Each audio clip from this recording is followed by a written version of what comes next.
Terminide penciri khasnya bisa dilihat dari tubuh bibitnya, dilihatnya itu secara lateral ya, atau dari samping seperti yang ada panah hijau di atas itu. Nah, kemudian kebanyakan tubuh berwarna hitam atau kecoklatan.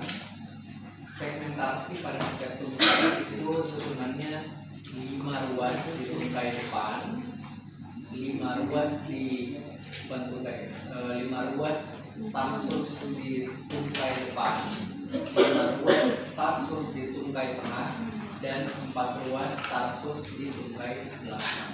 Ya, jadi urutannya 5-5-4 susunannya.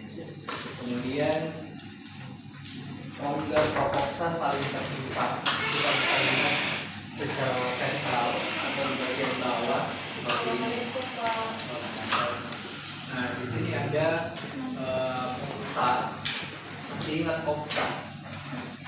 Dulu entomologi. Koksa itu tempat menempelnya tungkai. Sebelum sesudahnya itu ada dia rongga koksa saling terpisah. Yang dimaksud dari saling terpisah itu kalau kamu yang lain selain dari Terminide, dia seperti menempel ya. Jadi kalau ini terpisah, kalau yang lain itu mungkin dia agak dempet menyatu, bukan menyatu sih, agak dekat lah. Kemudian mata menjemuk biasanya hampir terbagi dua, biasanya ya, tapi ada juga yang dia bulat seperti ini mata menjemuknya. Nah, ini kalau ini hampir terbelah, maksudnya hampir terbelah itu ada sisi yang hampir membelah mata itu yang dari bulat menjadi dia bentuknya ya seperti ini. Jadi mata menjemuk yang hitam ini ya. Ada satu spesies di Terminide itu hampir terpisah antara mata majemuk yang di bagian atas sama bagian bawah ini, karena dia cuma diantarai hanya 1-2 ommatidia ya, 1-2 ommatidia. Makanya dibilang kayak hampir terbagi dua.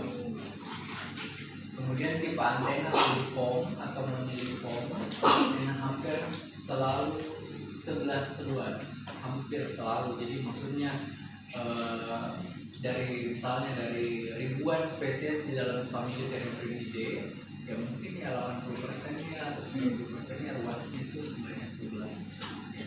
Sisanya mungkin yang lain-lain jumlah ruas. Kemudian 5 ruas sterna abdomen yang tampak yang dari bawah itu. Sekarang ini.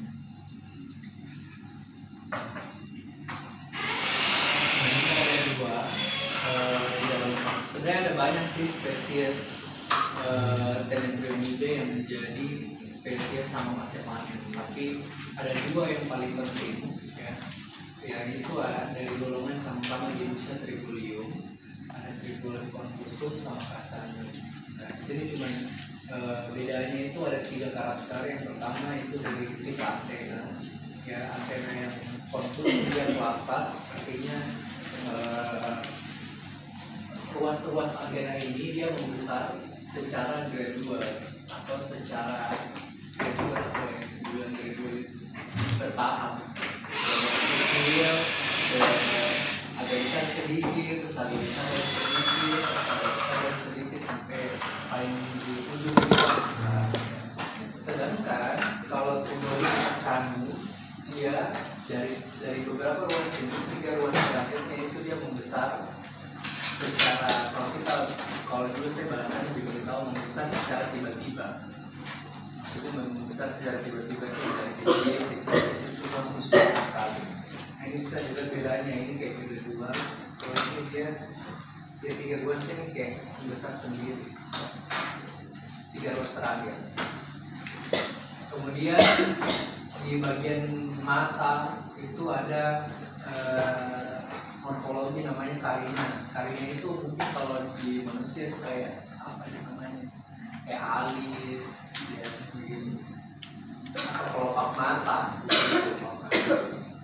Nah, tapi dia tidak seperti manusia ya, bisa berbeda begitu makanya. Nah, di sini dia Kalau di konsumsi itu ada tadi kan, kalau tangan ini nggak ada di sini. Nah, karena ini maksudnya itu kayak ada yang menonjol, ya. Jelas dia morfologi menonjol. Kemudian dilihat dari omatidia yang disangkat antara mata menyentuh bagian atas dan bagian bawah. Kalau konsumsi dia itu hanya dua. Kalau mungkin bisa kalian lihat lebih jelas ya. Yang ini. Jadi ini semua omatidium ya. Yang bagian tengah itu dia menyempit. Menyempit ini jaraknya cuma 1 atau 2 lah. 1 sampai 2 omatidia. Sedangkan kalau yang castanum dia lebih dari 2 ya, bisa at least dia 4, jadi dia agak lebar sedikit.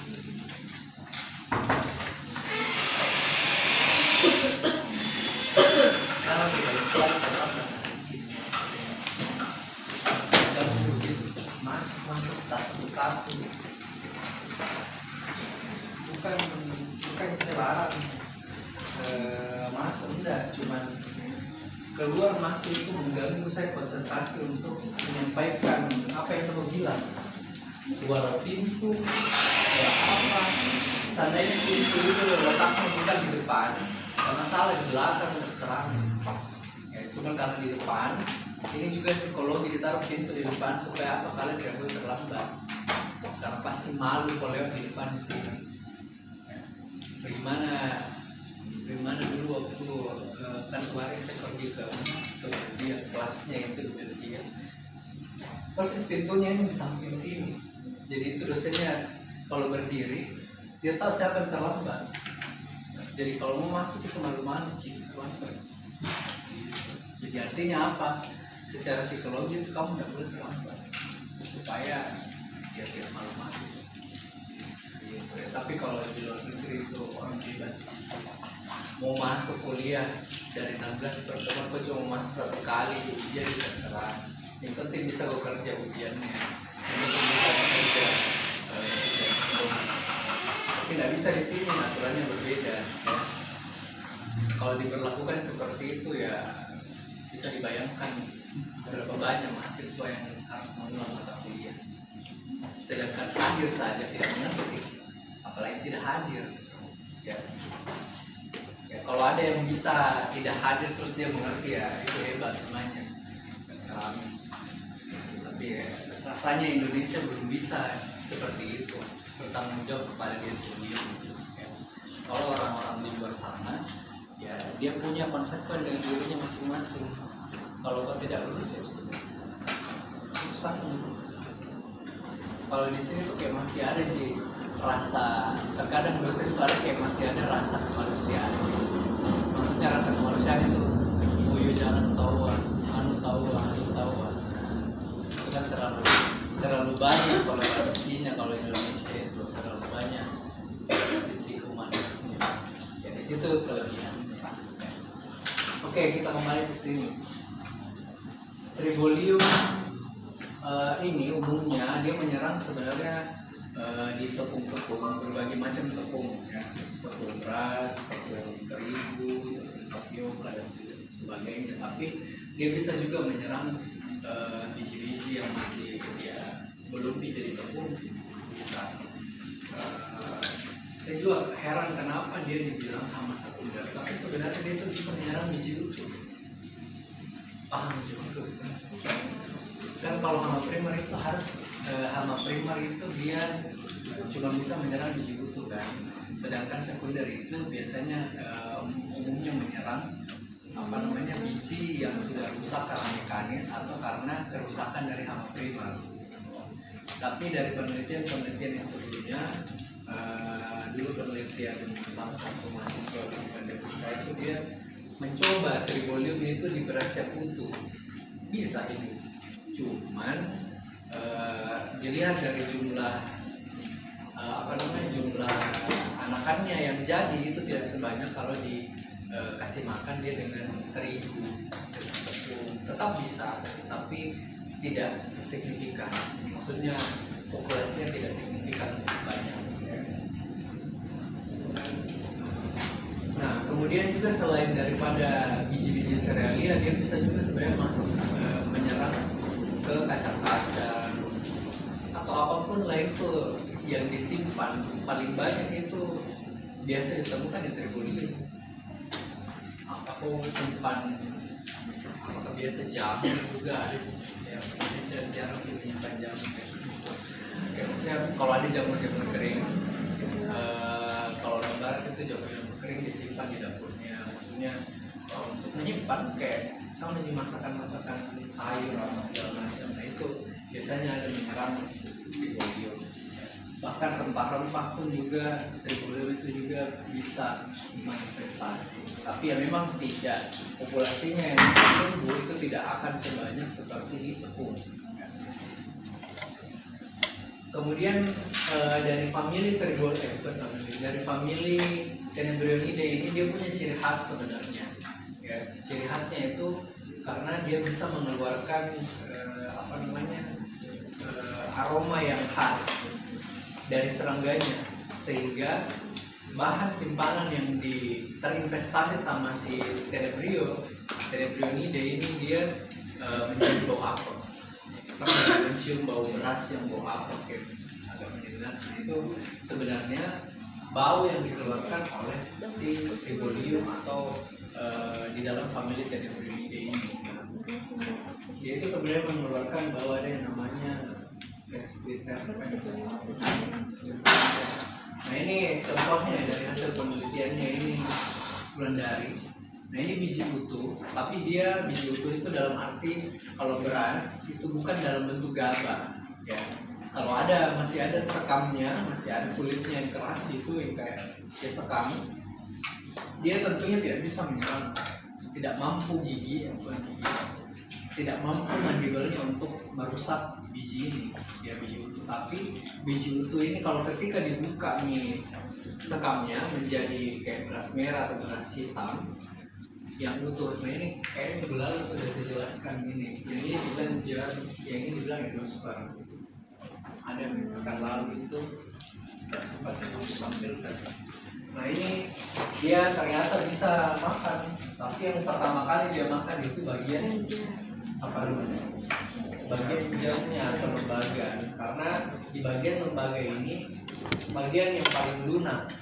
Di situ nih nanti sebenarnya kalau kita tanam, kalau masih ada sekam ini yang nanti menjadi calon akar sama calon batang daun itu sebenarnya dari sini. Jadi itu embrio sebenarnya di sini.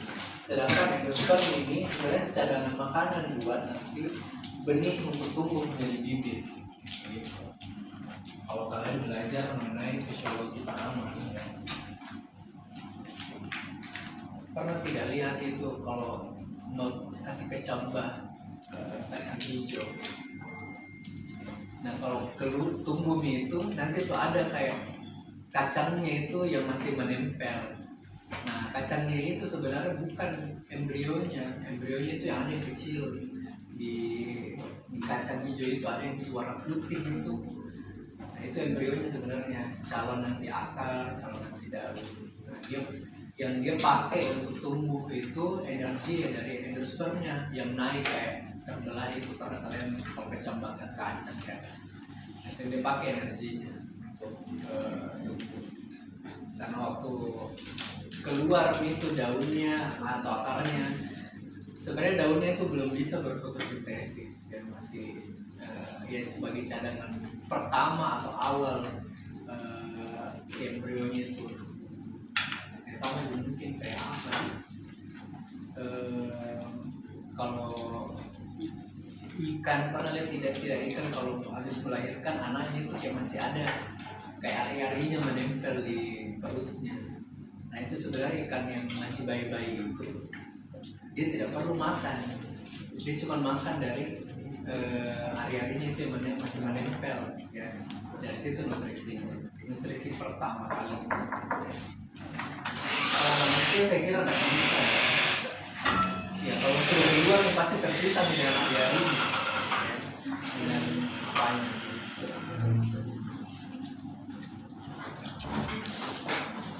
Oke, nah paling parah itu Tribolium bisa membuat tepung itu menjadi keras, terus berubah warna menjadi kuning kecoklatan sampai dia tumbuh jamur. Oke.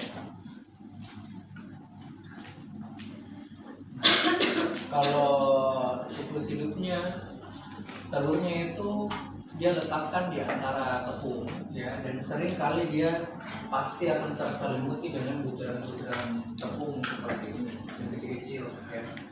Nah, ini gambarnya sebenarnya sudah apa namanya, telurnya sudah diayak begitu, jadi sudah tidak terlalu banyak nih menempel apa namanya tepungnya di sekeliling telurnya.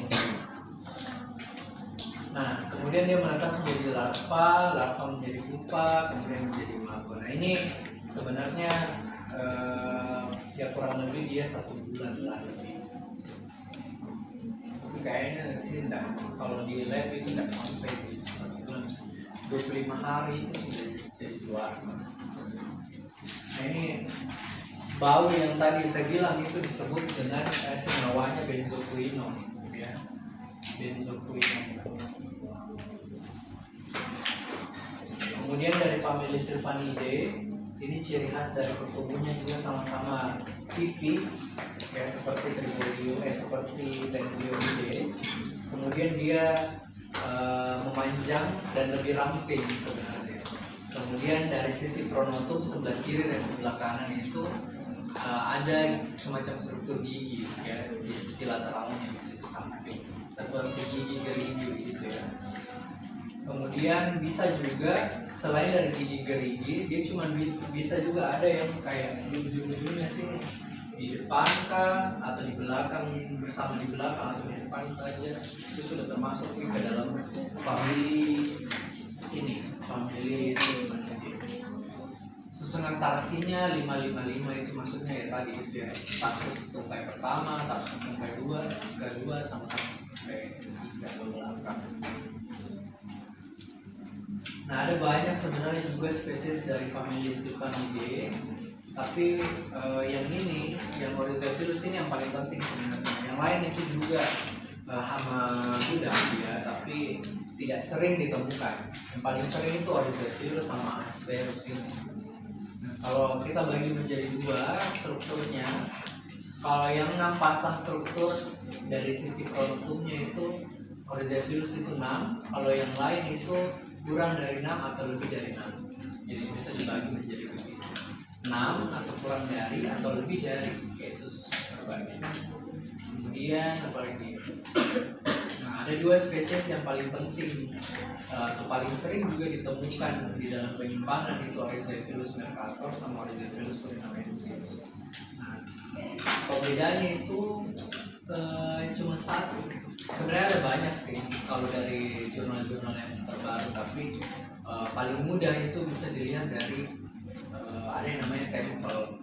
Temple itu yang ditunjuk di panah itu sisi belakang dari mata majemuk, sisi belakangnya, ya. Mungkin kalau kita artikan secara harfiah, temple itu kalau di manusia itu namanya pelipis, ya, tapi kalau kita bilang pelipis itu tidak umum untuk dunia serangga, kita bilang saja temple, ya.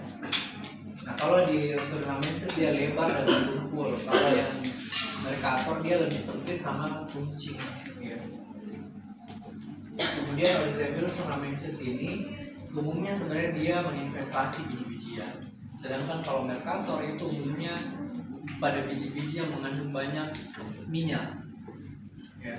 Jadi kayak apa sih namanya, biji-biji yang banyak minyaknya kayak matahari, kemudian apalagi macadamia. Tahu macadamia? Tahu, pernah coba macadamia? Itu besar begini, kayak ukuran kemiri, tapi dimakan kayak snack begitu. Ya, coba-coba, cuma agak mahal memang, ya. Mungkin yang kecil itu saja 30.000. Cara diimpor, tahu diimpor. Nah ini sama jadi tinggal belajar. Nah tapi ini sebenarnya apakah Soranamensis itu bisa ditemukan di beras atau Mercator itu bisa ditemukan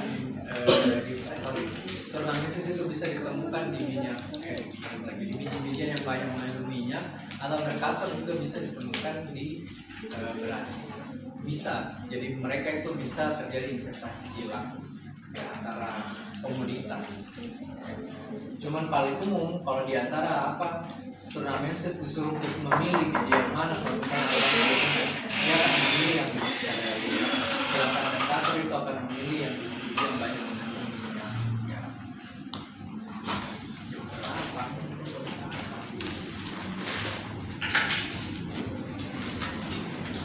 Nah ini dulu hasil Soranamensis ini dulu penelitian saya waktu S1. Ini dokumentasinya. Kerusakannya ya, kalau di beras merah dia bahkan separah itu juga, beras hitam juga separah itu. Kalau beras putih dia jarang, bukan jarang sih, tetap bisa menginvestasi dan bisa merusak, tapi kerusakannya itu lebih minimal ya daripada yang merah sama hitam, karena ya lebih bernutrisi yang merah sama hitam daripada putih ya. Kemudian dia gejalanya tidak ada gejala khas sebenarnya, sama seperti tribolium. Jadi hama-hama sekunder itu tidak ada gejala khasnya seperti hama primer. Kenapa kira-kira? Kalau hama primer bagaimana gejala khasnya? Contoh apa beda hama primer? Xanthophilus ya. Bagaimana Xanthophilus itu gejala khasnya? Ya berubah. Tapi kalau hama sekunder, karena dia makan mulai dari permukaan dan dia itu istilahnya makannya irregular, ya terserah begitu posisinya bagaimana. Tapi kalau kayak Xanthophilus dia harus ngebor dulu membuat lubang. Nah jadi itu punya ciri khas. Kalau hama sekunder sekali lagi itu tidak punya gejala khas yang bagaimana ya. Kayak begini nih, tidak beraturan caranya makan.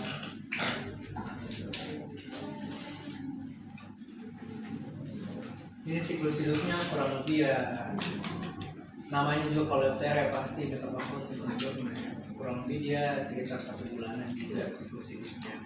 Jadi sebenarnya mudah untuk penelitian hama-hama gudang itu, ringnya 1 bulanan ada nih. Cuma ini kalau berhasil ya ini apa?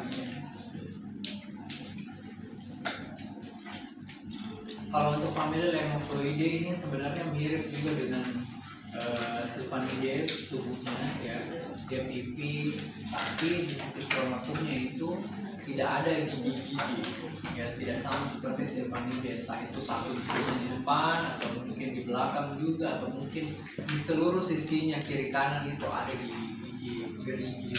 Nah tapi kalau Lemophoidae tidak ada. Kemudian kepala dan pronotum yang besar sekitar setengah dari panjang tubuh. Maksudnya itu kepala dan pronotum, jadi kalau ini digabung dibandingkan dengan panjang tubuhnya secara keseluruhan dia itu hampir setengahnya, atau bahkan kalau jumlah dengan antena panjangnya dia bisa ya hampir sama separuh dari tubuhnya. Jadi sebenarnya mudah mengidentifikasi ketika di lapangan. Oh ini Cryptolestes, oh ini Sylvanidae. Nah Cryptolestes itu ya cirinya tempat saya juga antenanya panjang. Nah ada 2 spesies Cryptolestes yang umumnya ditemukan di penyimpanan, khususnya kayak biji-bijian, beras dan seterusnya itu. Ada Cryptolestes ferruginus sama Cryptolestes fusilus. Nah di sini hanya satu morfologi yang paling mudah untuk kita lihat secara di bawah mikroskop ya. Di bagian kepalanya itu tidak memiliki sulcus yang melintang di bagian posterior kepalanya. Sulcus itu garis ini loh, garis yang ini ya, di bagian posterior atau bagian belakang. Nah sulcus ini kelihatan kalau kita agak memencet sedikit pronotumnya. Jadi dia kepalanya itu nanti akan keluar sedikit, akan memisah begini baru. Aslinya ini garis ini ada di bawah sini, di bawahnya pronotum kalau dalam keadaan normal. Tapi kalau kita agak mencet dia ini pronotumnya, dia akan keluar sedikit. Jadi dalam identifikasi serangga itu punya caranya, teknik yang berbeda-beda supaya terlihat dengan jelas.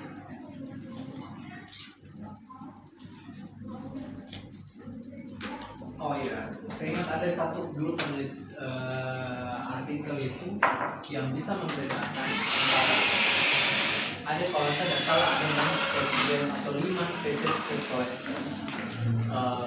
Kelima atau keenamnya itu dia cara membedakannya selain daripada sulcus ini, dia melihat dari susunan rambut-rambut yang ada di sini, di kepala.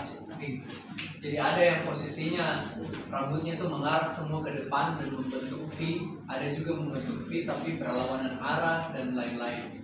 Jadi dalam dunia identifikasi atau taksonomi itu bisa ya sedetail itu orang memperhatikan susunan rambutnya, apakah dia mengarah ke depan, membentuk pola dan sebagainya. Ya. Bahkan rambut-rambut yang ini yang di Elytra ini ada juga fotonya, ada yang susunannya rapat-rapat, ada yang susunannya agak lebar-lebar dan sebagainya. Cuman itu agak sulit untuk mungkin sekelas mahasiswa S1 itu untuk mengidentifikasi sampai ke sana. Kalau saya sih biasanya cuma ini saja, karena dua spesies ini ya yang paling umum ada di Indonesia. Yang lainnya itu yang artikel yang saya bilang itu ya ada, dia keliling di bagian Eropa untuk mencari spesies-spesies lain atau perbedaannya. Nah, dua spesies ini disebut sebagai spesies yang kosmopolitan. Kosmopolitan itu adalah spesies yang bisa ditemukan hampir di seluruh wilayah dunia. Kita bisa temukan di mana saja, kecuali di Antartika. Katanya Pak Bayu bisa ditemukan di mana saja. Ya, tapi di Antartika tidak pernah dilaporkan. Ya, itu pengecualian Antartika.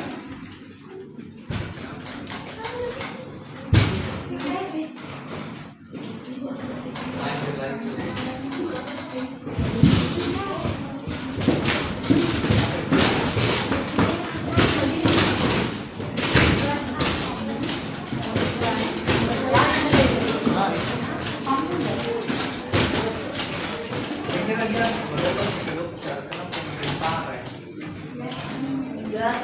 Biasa, tapi biasa nggak begitu. Biasa itu kayak gua barangnya baru pergi. Tapi saya kan mikirnya iya, maksudku itu aneh sih, sekali gitu. Kira sih.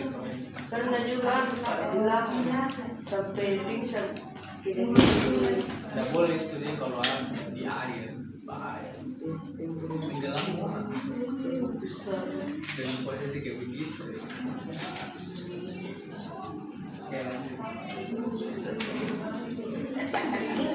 Nah, dia ini Cryptolestes ini ya sama juga.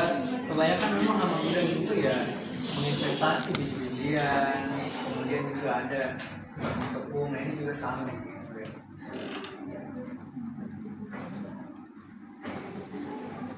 Ini juga siklus-siklusnya sama ya, kurang lebih 1 bulan. Ada pertanyaan sampai sini? Pak,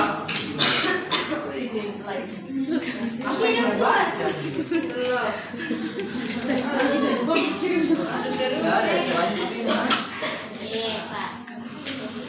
Kita lanjutkan materi yang di ordo Lepidoptera atau Gelikidae, di famili Gelikidae dan Pyramidae.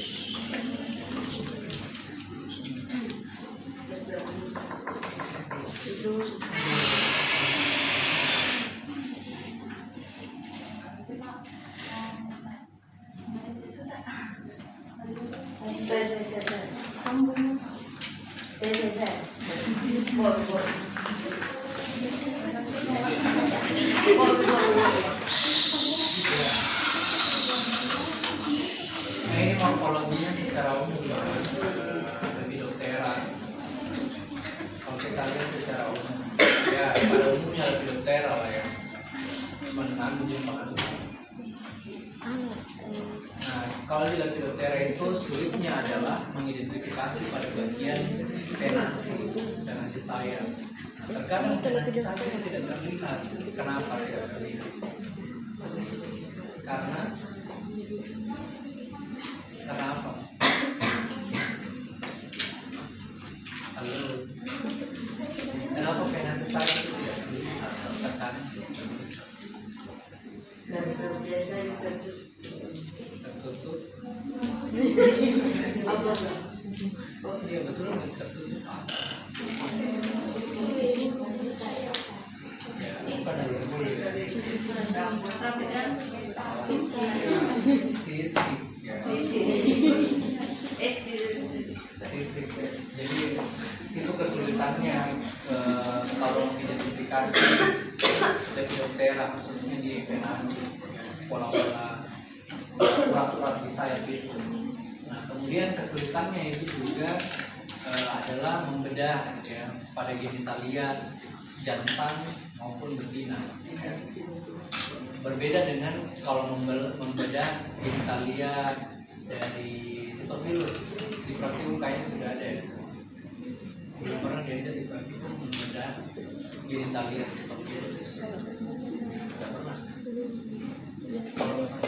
Kan itu untuk membedakan antara Sitophilus ziamais dengan Sitophilus oryzae ya harus dibedah genitalia jantannya. Ya. Harusnya itu di praktikum dilakukan supaya bisa membedakan apa yang dilakukan di praktikum. Identifikasi Sitophilus bagaimana? Perbedaannya apa sama apa? Jantan betina itu yang menurun. Ini lah. Kalau jantan itu Oh itu membedakan dalam satu spesies ya. Tapi kalau membedakan antara spesies bagaimana? Ya, yang paling umum kan ditemukan misalnya kalau di beras itu ada ziamais, ada tom juga oryzae. Ya, bagaimana cara paling menentukan ini spesiesnya kalau tidak dibedah? Karena tidak semua itu yang kamu temukan di beras itu pasti oryzae tidak. Bahkan sekarang beberapa waktu lalu itu kami di lab itu mencari oryzae tidak ada. Semuanya bahkan ziamais sesuruh anak-anak cari di rumahnya masing-masing yang di berasnya pasti bawa ke lab dibedah ziamais. Ambil lagi di tempat lain di kabupaten lain begitu juga sama. Berarti ini saya curiganya sih karena oryzae ini mungkin kalah saing dengan ziamais. Ya, jadi populasinya di apa namanya di alam itu di penyimpanan dia lebih sedikit karena kalah gitu. Kalau kita bedakan misalnya antara ziamais dengan oryzae, ziamais itu karena biasanya dia menginvestasi jagung, jadi tubuhnya itu bisa lebih besar daripada oryzae. Karena oryzae itu ya kita tahu umumnya dia bisa menginvestasi cuma di beras atau tidak di gandum yang bijinya kecil, yang cuma satu biji manggonya di dalam. Tapi kalau jagung pernah yang dites oryzae itu dites diriring di jagung dia tubuhnya menjadi lebih besar karena makanannya banyak begitu dalam satu biji. Ya sama jika kalian mungkin kalau dikasih banyak makanan ya pasti akan lebih besar dibandingkan kalau makan yang sudah diporsikan. Pokoknya aku begini satu hidung segini makanannya. Tapi kalau jagung kan banyak dalam satu biji itu, makanya biasanya dalam satu biji itu bisa lebih dari 3 atau lebih dari 2 individu imago yang keluar dari satu biji jagung. Tergantung juga biji jagungnya di sisi bagian mana. Ya tau kan ada jagung yang di bagian pangkal sama di ujung sama di tengah itu beda bentuknya kan. Perhatikan tidak jagung rebus yang makan itu satu pongkol. Yang di ujung di pangkal sama di tengah itu beda bentuknya. Nah, makin besar ya tentunya dia pasti makin banyak nanti imagonya kalau diiring pakai biji jagung pada bagian tengah atau yang lebih lebar. Ada penelitiannya yang seperti itu, membedakan biji jagung di bagian pangkal, tengah, sama ujung. Yang mana yang paling ideal untuk menghasilkan keturunan. Bahkan seaneh itu penelitian itu.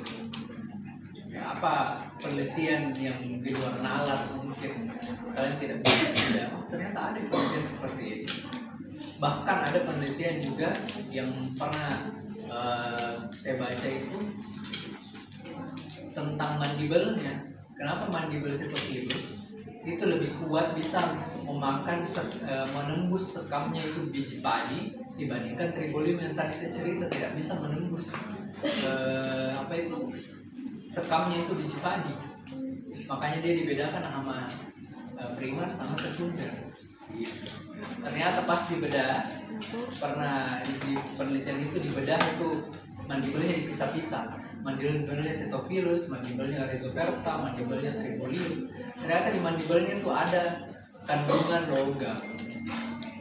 Maksudnya itu tersusun, giginya itu tersusun dari logam kayak zinc, seng, sama besi. Nah, semakin ada yang ada itu besinya, ada yang tidak ada. Nah, semakin banyak logamnya yang ada di mandibelnya itu, ya semakin dia bisa menembus itu biji. Sampai ke situ penelitiannya itu. Jadi jangan terkotak-kotakan kalau kalian nanti mau penelitian itu kayak penelitian kakak tingkat itu cuma pengaruh.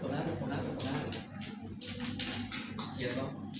Coba baca-baca artikel-artikel di luar sana yang berkualitas, yang kayak membuka pemikiranmu, membuka cakrawala tentang pengetahuan apa saja, baik itu bidang kamu.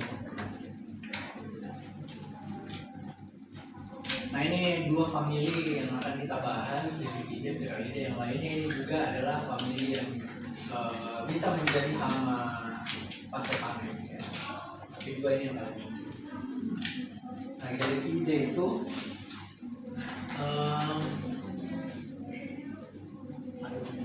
Vena SC, subcosta, sama radius di sayap belakang. Sayap belakang itu yang ini ya, yang di belakang. Atau yang ini. Nah, kalau dia di situ ada venasi SC dan RS secara jelas terpisah. Nah, di sini ada SC dan RS, ini RS yang di bawah ya. Maksudnya ini garisnya, uratnya itu tidak menyatu seperti ini. Ya, tidak menyatu kayak ini bercabang ini, tapi dia ini masing-masing satu SC, satu RS gitu. Jadi dia tidak berasal dari satu line baru bercabang gitu. Kemudian labial palpi panjang dan melengkung ke atas. Nah, ini labial palpi yang panjang terus melengkung ke atas membentuk seperti apa ini? Bukan bulan ini. Ya, bulan sabit. Ya. Kemudian genatos yang menyatu dengan tegumen dan sklerotisasi serta bagian tengah menurun lateral ini. Genatos ini sebenarnya bagian dari alat genitalia, ya, genitalia betina kalau tidak salah. Jadi ini akan terlihat kalau dibedah, ya bisa terlihat kalau masih menempel di dalam tubuhnya ini begini.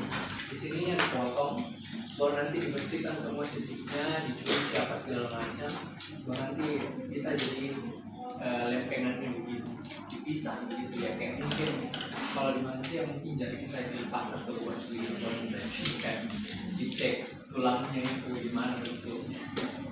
Ya ngapain dicek yang lain kalau itu juga cirinya, ya toh.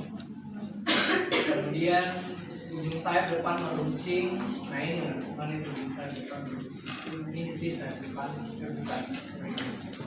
Ini sayap depan bisa. Dia meruncing atau beginilah meruncing. Kemudian sayap belakang memiliki cekungan di bagian ujung dan ujungnya meruncing sehingga berbentuk menyerupai trapesium. Maksudnya itu ujungnya membentuk cekungan, ya, ini cekungan begini. Jadi begini lurus, baru dia membentuk cekungan, baru ujungnya seperti runcing. Ya. Jadi membentuk seperti trapesium. Kemudian retinaculum pada sayap depan mengingat betina terdiri dari sisik yang mengarah ke atas. Vena R ini. retinaculum itu seperti rambut bukan sisik ya, tapi kayak rambut bentuknya begitu. Sisik itu kayak ya bulat-bulat, apakah lonjong-lonjong begitu yang rapi-rapi tersusun di rambut. Tapi kalau ini dia rapi, cuman bentuknya kayak bulu mata gitu. Nah, ini arahnya mengarah ke atas vena R. Nah, ini vena R yang di bawah ini vena R, dia mengarah ke atas, bukan sebaliknya ke bawah. Sebenarnya ini gunanya apa ya? Nggak tahu juga apa gunanya itu. Tapi yang jelas morfologinya. Saya dulu kayak pernah aku baca apa fungsinya. Ini retinaculum ya. Kayak pernah aku baca, tapi kalau yang ini apa ini? Ini saya belakang. Nah, ini ada gunanya ini begini. Hah? Iya, pengair. Ya, itu apa namanya kalau di Lepidoptera itu?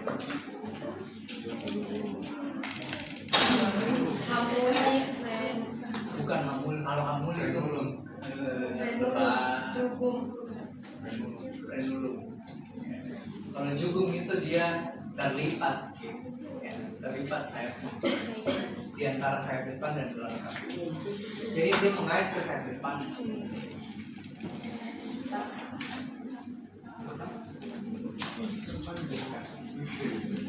Nah, dua spesies penting di dalam famili ini ada Cytotroga cerealela sama Torinea operculella.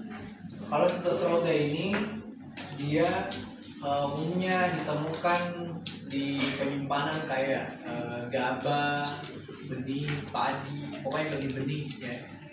Tidak jarang ditemukan di beras. Beda Pak, beras dengan padi kan beda ya. Jadi ini dia bisa juga di beras, tapi kayak pernah saya temukan juga di beras, tapi kayak satu gitu dari sekian. Nah, paling banyak ditemukan dia di gabah karena dia membutuhkan sekamnya itu untuk menutupi endospermnya. Ya, walaupun dia hama primer, internal feeder juga, sama seperti Cytophilus, sama seperti Rhizocarpa. Kemudian cirinya, kalau Torinea, kalau ini bukan di jijian kalau Torinea, tapi justru dia hama di kentang. Ya. Kentang maksudnya di penyimpanan kentang juga di sini paling ada kalau di gudang kentang. Ciri-cirinya yang satu tidak punya ocelli, yang satu punya ocelli. Tahu ocelli ya? Mata? Ya, mata tunggal ya. Mata tunggal itu kayak ini sih kalau kalian lihat ini.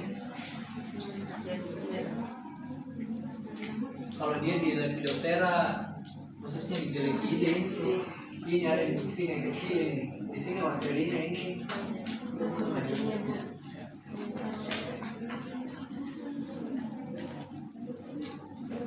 Begitu. Kemudian sayap depan berwarna kuning pucat kecoklatan. Kalau Cytotroga, kalau yang Torinea, sayap belakang berbentuk menyerupai trapesium.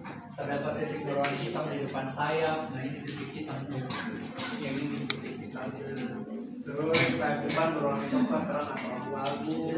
Sayap belakang memiliki ujung yang memanjang dan berjarak begini. Just tinggal baca cari saja. Cytotroga, ya ini juga tadi sudah dijelaskan ya. Dia bisa di gabah, jagung, dan suatu mulai. Dia dia bisa hidup di biji yang kecil yang kayak patahan gitu karena ya kurang makanannya. Terus tidak ada pelindungnya itu bijinya, kemudian nggak bisa juga ditepung ya karena dia hidupnya secara internal ya. Tidak sama kayak begini dia kalau kerusakannya. Nah, ini kerusakannya dia tidak jelas ya karena dia membentuk lubang.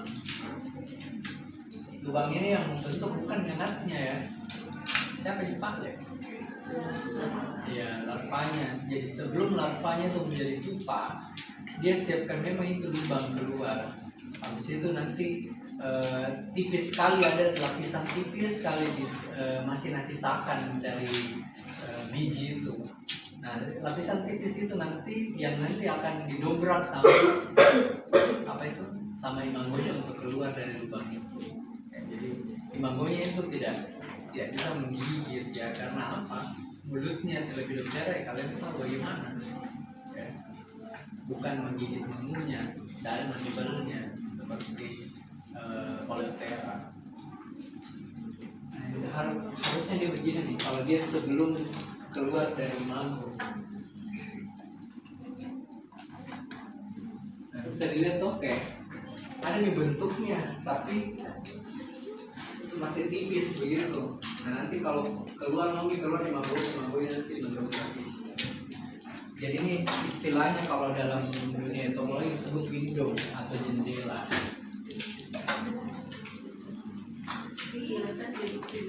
Di Coleoptera biasanya begitu, karena ya anaknya gigi, jadi dia siapkan memang untuk jadi larva.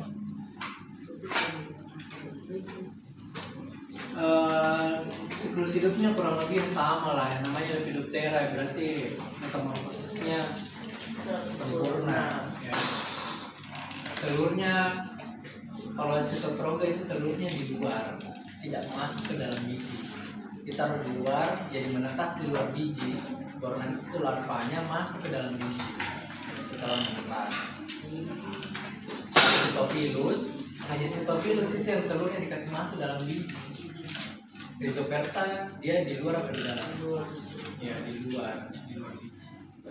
Tapi nanti masuk ke dalam pada saat menetas ya. Nanti ya larva yang setelah berubah baru dia masuk ke dalam. Sama dengan ini. Kalau famili Pyralidae itu Venasi SC dan RS pada sayap belakang sejajar atau menyatu. Ini maksudnya. SC dengan RS itu dia ini menyatu kalau yang ini ya. Kalau dia sejajar itu ya selurus begini nanti. Kalau ini dia menyatu. Kemudian apa lagi? Sayap depan dan atau belakang memiliki garis melintang serta sayap belakang melebar. Punya garis melintang. Mana garis melintang? Ini sayap depan.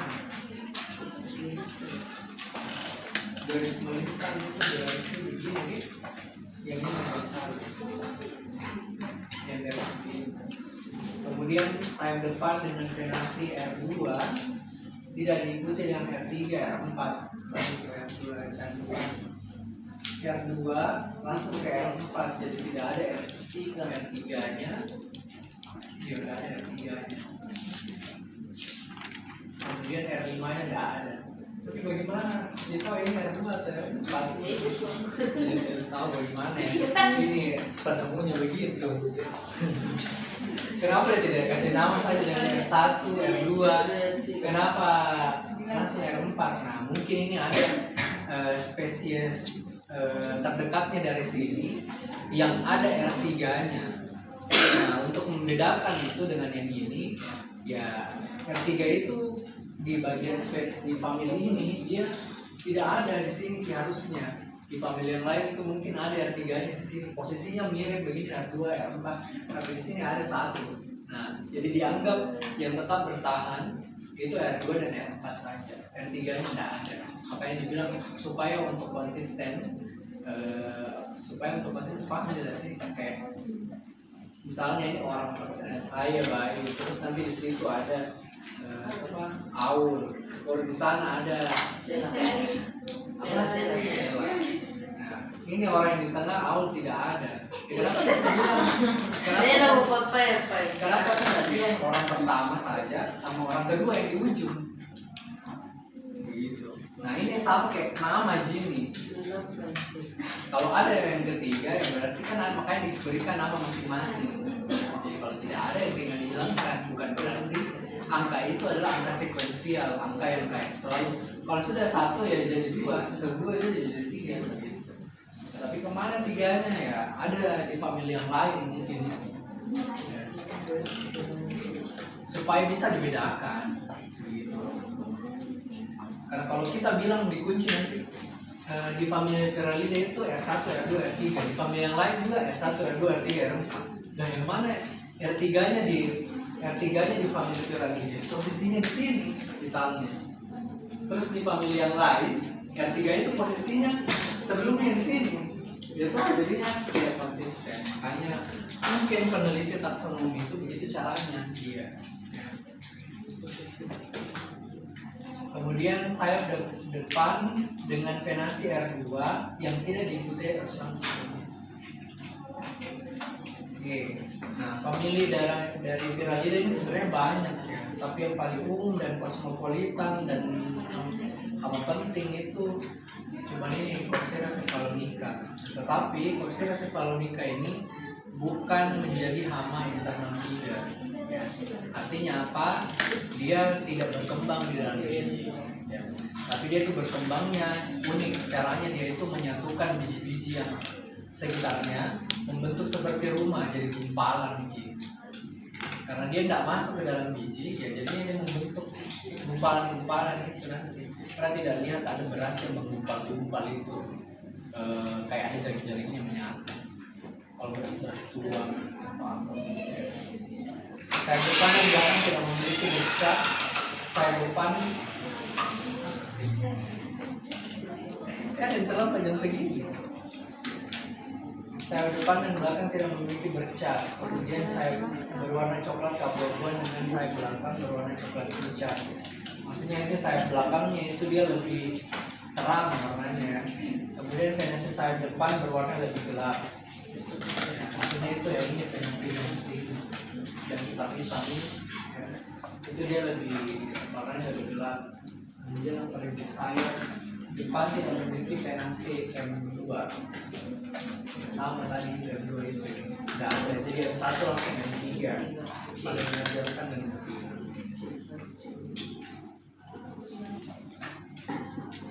Kemudian membedakan jantan betinanya. Kalau jantan itu tidak ada apa ini namanya proboscisnya, atau tidak ada tidak ada proboscisnya. Kalau betinanya itu ada, jadi kayak ada alat mulut sebenarnya ini labial palpi.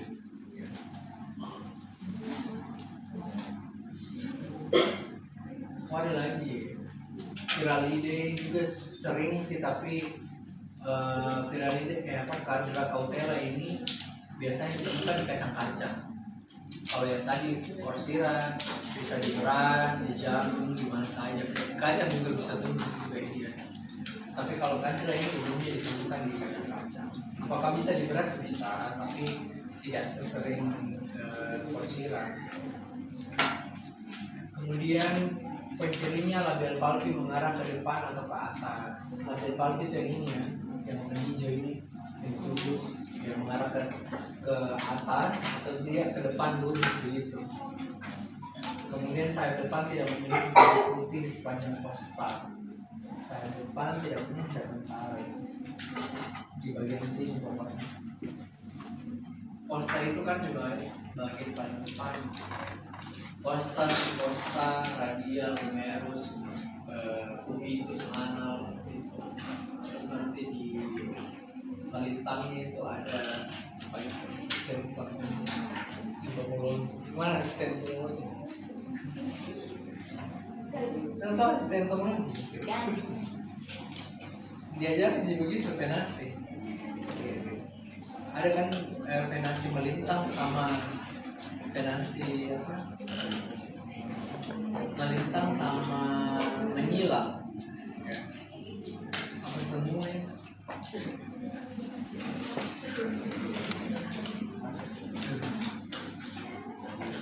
Cubitus, paling depan itu cubitus, costa, subcosta,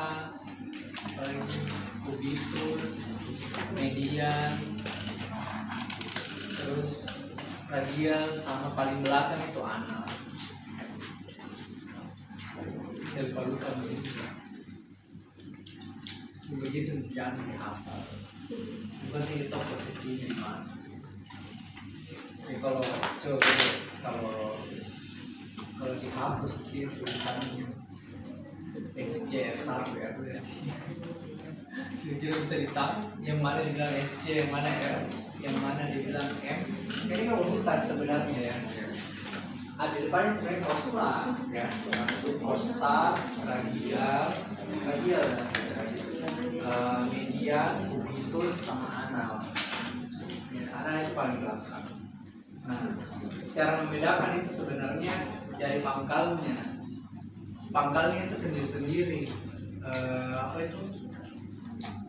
Kosta paling depan, baru yang kedua itu subkosta, baru yang ketiga ini radial, keempat ini median sampai kubitus itu ya. Terus yang ini anal. Jadi dilihat dari pangkalnya semua. Bukan dilihat dari sininya. Ya sebenarnya dilihat cuma awalnya itu dilihat dari pangkal sini semua.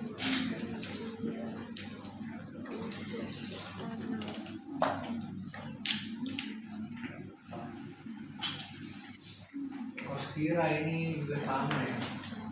Tadi saya bilang dia bisa menginvestasi serealia, kacang, tepung, buah kering.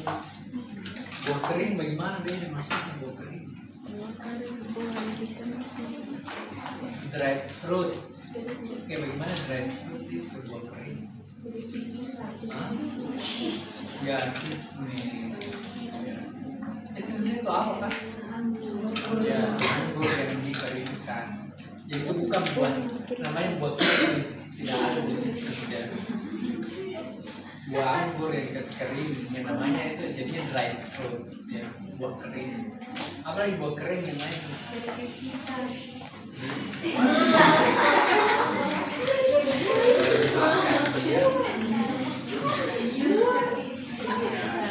Pisang sale, pisang sale itu tahu nggak? Iya, yang coklat, hitam-hitam kayak itu dried fruit juga. Ya itu, tapi jarang kita tuh makan dried fruit, paling kismis kali makan itu. Nah, gejalanya tuh begini, dia satukan gitu butiran-butiran apa namanya beras atau jagung atau apalah itu ya, seperti gambar. Kalau dia parah nih seperti ini nih. Kalau parah, nah itu kotorannya itu yang sebenarnya putih ini, kotorannya larvanya. Nah ini ada larva di dalamnya. Jadi ciri khasnya begitu.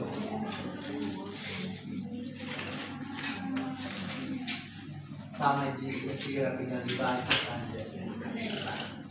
Saya tidak akan tanya berapa lama ini telurnya, berapa lama larvanya, berapa lama ovanya. Ini cuma informasi. Dan tidak mungkin keluar itu di soal. Kalau ada soal ujian kasih keluar begitu, harus kasih konteks. Maksudnya kasih konteks itu seperti apa? Berapa lama siklus hidup serangga Citotrogles cerealela misalnya. Ya kan siklus hidup itu tergantung dari apanya, tergantung dari suhu, tergantung dari kelembapan, tergantung dari makanannya, tergantung dari apapun itu ya, dari faktor eksternal. Makanannya bagaimana? Nah ini saya tulis ini hanya kisaran yang optimal untuk dia siklus hidupnya cepat ya. Informasi tidak mungkin ada perubahan yang kayak dihafalkan angka-angka siklus hidup itu tergantung. Kalau saya kasih konteks dan pernah memang saya berikan ke apa namanya, kalau suhunya sekian telurnya begini banyak, kalau pH sekian telurnya begini banyak ya. Tapi tidak ada, itu cuma salah. Kira begitu, ya silakan nanti dikira di tugasnya. Kira tanya. Masa kamu tidak ada pertanyaan 2 kali, kamu tidak.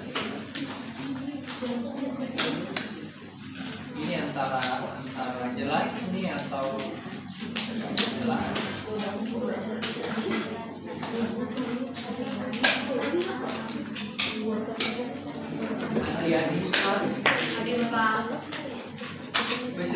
tadi terlambat itu sama semua. Wah, berapa lama terlambat? Kenapa bisa terlambat? Kalau lambat mau ke bangun, mau ke mandi. Pulang dari kampus baru mandi. Kayak begitu ya saya. Tapi malam sih mandi, sudah mandi malam. Makanya pas tidur, jangan berkeringat. Paham sih? Ya minimal ganti cuci muka begitu. Jadi kalau kelas pagi, tapi tadi saya mandi. Selalu mandi sih, jarang pernah. Kalau terlambat sekali. Ainun Jariah, Aldo, sakit. apa itu? Memang kipas, sekali kilo sekarang. Orang hadir kasih telur suara. Tapi pada memang kiri, kita lagi kau demam. Apa jabe? Iya Pak. Jadi memang kalau laki-laki lagi sakit kayak demam gitu. Jam sekali. Iya begitu. Tapi ada di mamatnya. Oh ada di kos. Sama tante. Ada yang rawat. Memang kalau anak kos tidak ada apa. Alia, Amelia, Aisyah, Nadia. Ini yang terlambat. Terlambat Pak. Selama berapa lama? Dapat 40. Terlambat 40 menit. Maksudku saya kenapa terlambat? Udah lewat 40 menit Pak, di bawah 15 menit tadi terlambat. Kenapa? Dapat jam 7.40 tadi Mas. Oh, naik berarti. Kan udah bilang terlambat 40 menit. Lewat 40 Pak.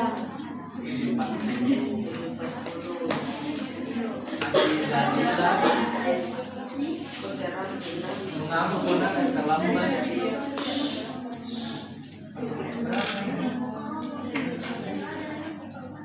Andina Alia, Andina Fauzia, Anita, siapa? Berapa terlambat? Satu jam?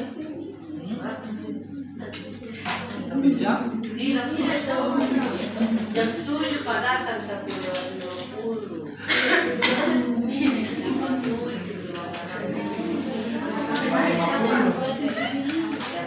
Lebih tepatnya berapa? 59?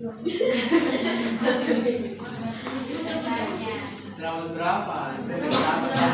Oh ya betul, kalau kau terlambat di depan aku semua duduk. Kalau jadi kosong di depan sini khusus jangan terlambat. Supaya saya tahu yang mana terlambat. Hah? 27 menit terlambat ya. Kan 7.30 itu. Nah apa ya, saya kasih terlambat biar menjadi pembelajaran. Anita, Atia, Christine, Dita, Eka, Galuh, Dita,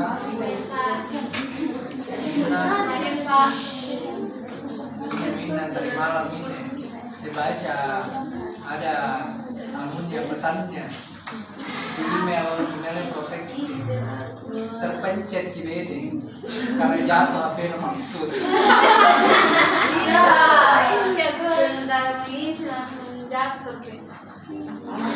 Bagaimana ceritanya kamu di sini terus terpencet? Oh sambil tidur gitu. Tapi tersubmit gitu. Tersubmit gitu. Kamu sudah mengisi semua sebelumnya. Kenapa? Kalau masih kau pikir-pikir mau pilih.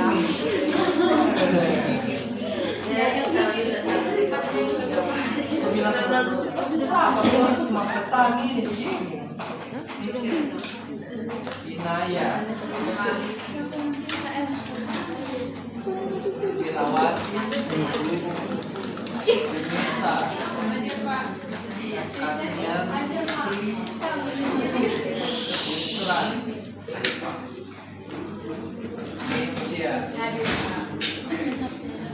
Hadir Pak. Indonesia ini tidak pulang kampung. Sudah kemarin Pak. Ya, kemarin bulan 12 masih. Bukan yang kemarin-kemarin bulan panjang ini. Iya Pak. Itu pulang berarti kan? Dulu ya, Itu baru weekend itu kemarin. yang tidak Pak. Tidak. Terus saya lihat biasa lain tuh kayak ketemu sama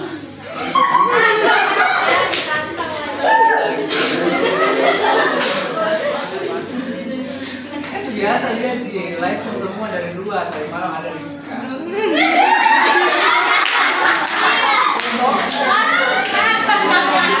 di dalam apa di depan laptop terus captionnya masuk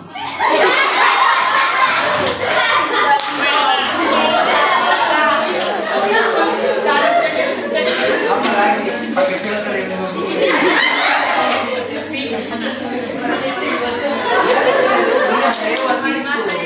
cuma tidak bilangnya dia tidak masuk kayak gitu. Apa-apa ya. Saya penasaran Indonesia kenapa ada memang komunitas Batak di sini. Kalau saya begitu. Ada, iya Pak. Soalnya kapan itu pernah saya lihat pakai baju Batak begitu acara saya orang di sini memang di Makassar atau di mana? Nggak tahu. Kayaknya ada acara. Oh iya Pak, ada Mas. Acara keluarga. Iya Pak, acara. Belum tahu bila kemarin. Keluarga. Oh berarti kan banyak ya keluarga begitu.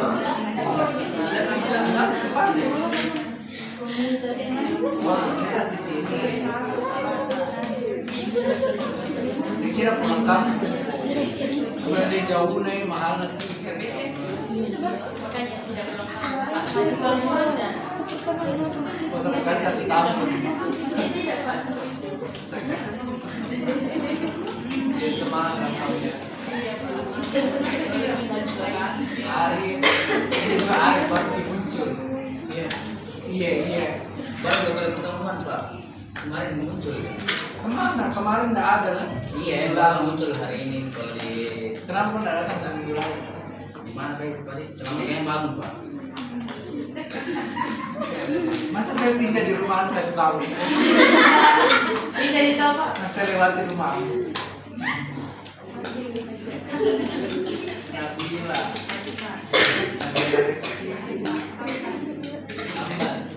Ambil berapa lama? 40. Aku bingung. Minggu lalu nenek meninggal.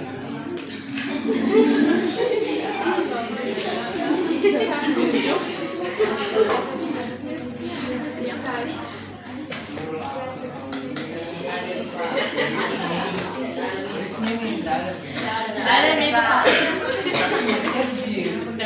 Bilang begini sama Nurul, bisa kamu saya menyusul mata kuliah kelasnya sama praktikumnya maksud orang mau ujian baru dia mau perbaiki pasti dia masuk kelas kuliah orang itu sendiri mau dia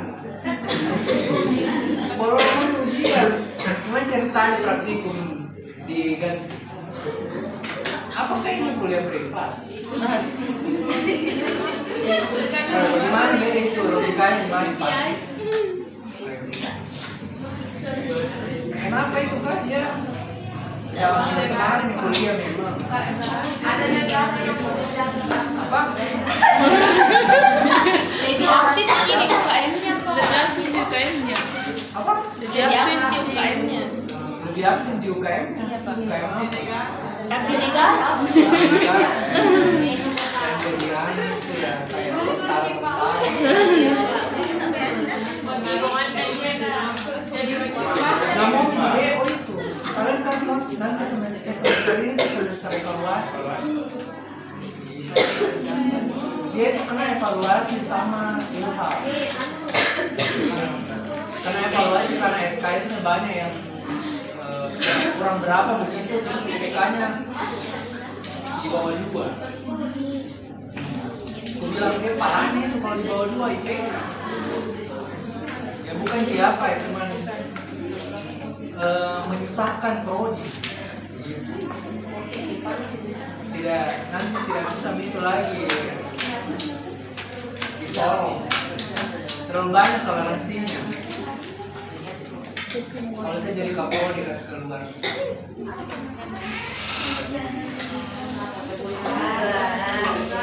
Lisa, Priska, Putri, Rama,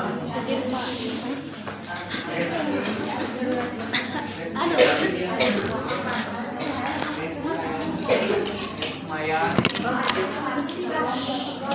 Selfie, Shelly,